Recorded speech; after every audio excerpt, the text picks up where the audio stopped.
हजारों ख्वाहिशें ऐसी कि हर ख्वाहिश पे दम निकले। बहुत निकले मेरे अरमां, लेकिन कम निकले। जितने अरमानों के साथ इंडिया गठबंधन का गठन किया गया था, सारे अरमानों पर पानी फिरता हुआ नजर आ रहा है। जैसे जैसे लोकसभा चुनाव नजदीक आते जा रहे हैं, इंडिया गठबंधन का बंधन धीरे धीरे खुलता जा रहा है। चलिए आधान एक्सप्लेनर में आज इस मामले को अच्छी तरह से समझते हैं। दरअसल पश्चिम बंगाल में टीएमसी के अकेले चुनाव लड़ने के ऐलान के बाद बिहार में इंडिया ब्लॉक के सूत्रधार रहे नीतीश ने अलायंस से ही नाता तोड़ लिया है।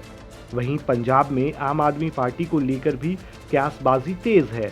कहा जाने लगा है कि आने वाले दिनों में इंडिया ब्लॉक को कुछ और बड़े झटके लग सकते हैं। फिलहाल दो बड़ी पार्टियों बंगाल में टीएमसी और बिहार में जेडीयू को इंडिया ब्लॉक से निकलने के बाद लोकसभा सीटों का गणित पूरी तरह से बदल गया है।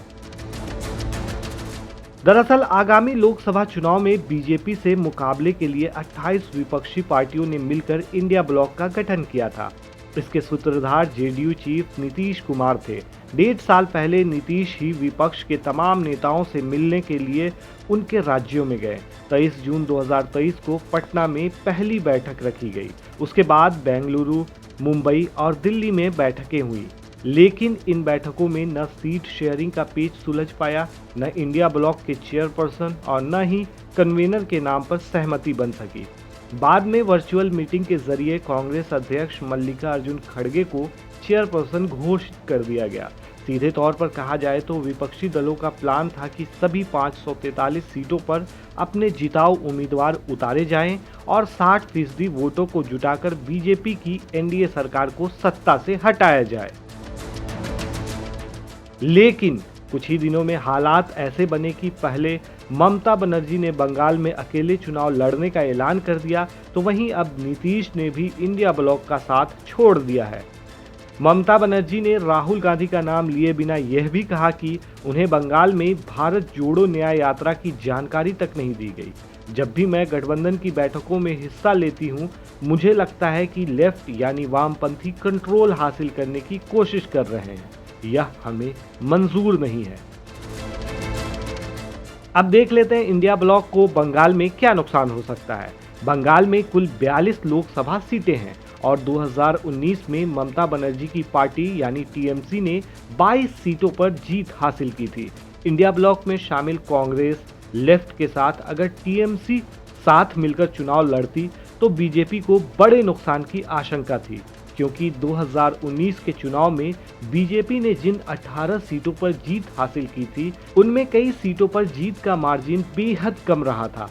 टीएमसी 19 सीटों पर दूसरे नंबर पर थी, एक सीट पर तीसरे नंबर पर आई थी। दरअसल दूसरे नंबर पर आने का मतलब है कहीं न कहीं पार्टी का आधार मजबूत होता है।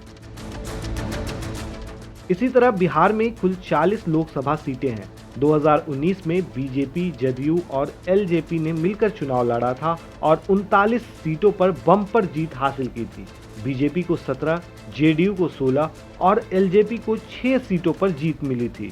सिर्फ किशनगंज में जेडीयू को कांग्रेस उम्मीदवार मोहम्मद जावेद के हाथों हार मिली थी। जाहिर सी बात है कि नीतीश के एनडीए के साथ आने से विपक्षी एकता को बड़ा झटका लगा है। फिलहाल बिहार में बदले राजनीतिक समीकरण में इंडिया और एनडीए ब्लॉक में सीट शेयरिंग पर फिर से चिंतन और मंथन शुरू होगा। अब जेडीयू के बाहर होने से आरजेडी का दबदबा बढ़ेगा और आरजेडी को ज्यादा सीटों पर आम चुनाव लड़ने का मौका मिलेगा। 2019 में आरजेडी ने 21 सीटों पर उम्मीदवार उतारे थे।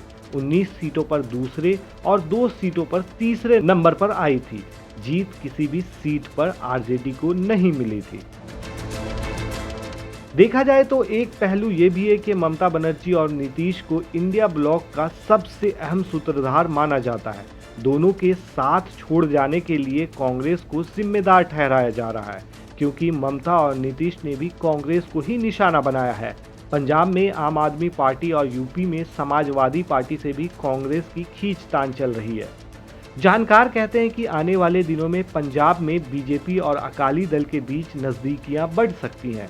इसका फायदा बीजेपी को मिलेगा। जबकि कांग्रेस और आप गठबंधन से सरकार की छवि को भी नुकसान पहुंचेगा। इसी तरह यूपी में बीएसपी इंडिया अलायंस से बाहर है। 2019 में बसपा ने समाजवादी पार्टी के साथ मिलकर चुनाव लड़ा था और 10 सीटों पर जीत दर्ज की थी।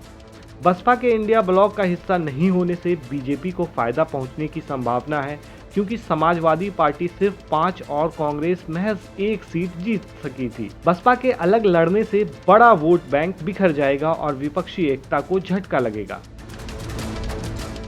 वहीं महाराष्ट्र में शरद पवार खेमे पर भी सबकी निगाहें टिकी हैं। पवार के भी एनडीए में आने के कयास लगाए जा रहे हैं। पिछले साल एनसीपी से बगावत करने वाले शरद पवार के भतीजे अजीत पवार एक बार फिर एक्टिव हो गए हैं और अपने चाचा शरद पवार को मनाने में जुट गए हैं। इन सब हालात को देखते हुए इंडिया ब्लॉक के लिए राहें उतनी आसान नहीं हैं जितनी दिख रही हैं। इंडिया ब्लॉक फिलहाल बंगाल में ममता को मनाने में जुटा है, लेकिन एक के बाद एक इंडिया ब्लॉक का दामन छोड़ते हुए नजर आ रहे हैं। अब देखने वाली बात यह है कि इंडिया ब्लॉक लोकसभा चुनाव 2024 के लिए क्या रणनीति अपनाती है।